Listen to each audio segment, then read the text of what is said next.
Now, 1 Corinthians 15 verses 3 to 8, if you look at most historical scholars, they deem that passage probably the earliest writings that they can find in the New Testament. They date it to as early as within 5 years of the resurrection. Why? Because there Paul says that for what I received, I pass on to you. That means that he was quoting from a tradition. And 1 Corinthians is already known to be dated quite early, and he was quoting from something even earlier.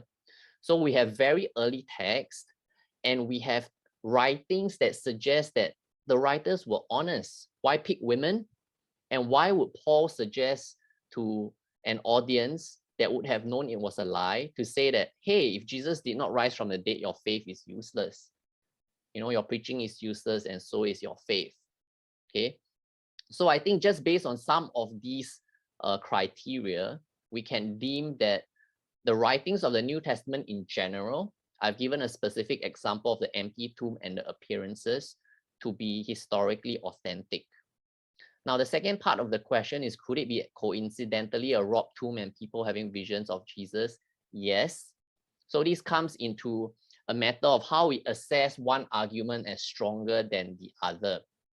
Over here, what this question suggests is more of appealing to ad hoc explanations. What I mean by ad hoc is you try to find a reason that may not be backed up to support your conclusion. So for example, if I go to the doctor today, I have a runny nose, I have sore throat, and I have a bit of a fever, okay? And the doctor tells me, I think you have a runny nose because your 15-month-old boy punched you in the nose.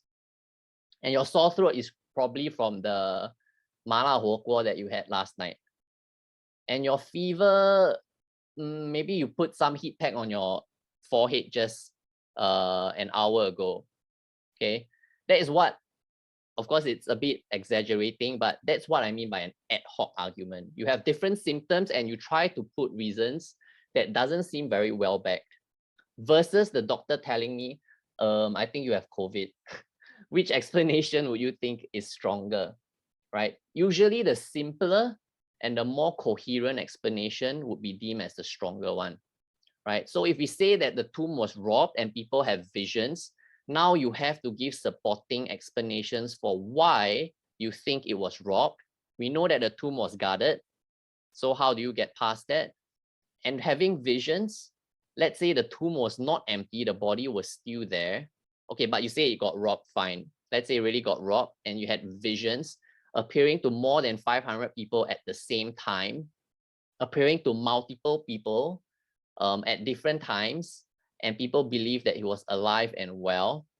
Which one seems more reasonable and probable, right? I would suggest that the resurrection is a lot more coherent. The evidences point toward that more naturally, and it's less ad hoc, right? So it could be, but it is not probable. It is not probable. Okay, hope that helps with the first question.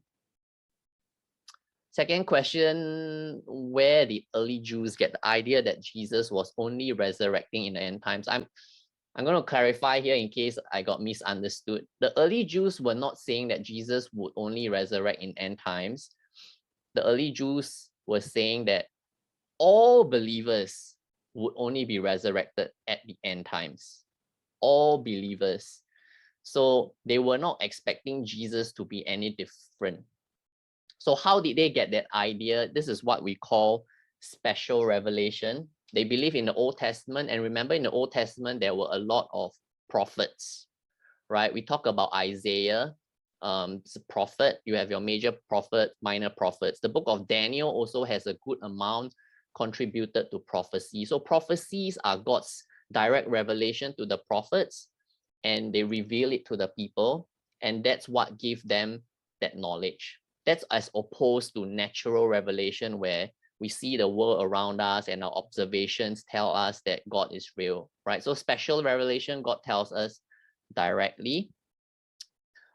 What substantiates the fact that Jews believed in the idea of resurrection in end times is, if you remember in the gospel according to John, there was an incident where Jesus resurrected Lazarus and Mary was blaming Jesus for coming late.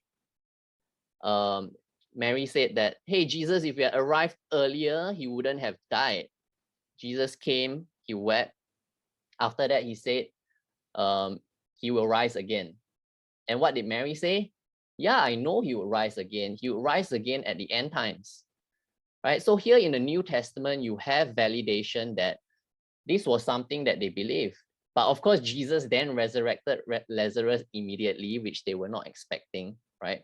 But that tells us that this was already their frame of mind. It's not something new. It was what they believed in because that was what was revealed to them directly through the prophets in the Old Testament. Okay.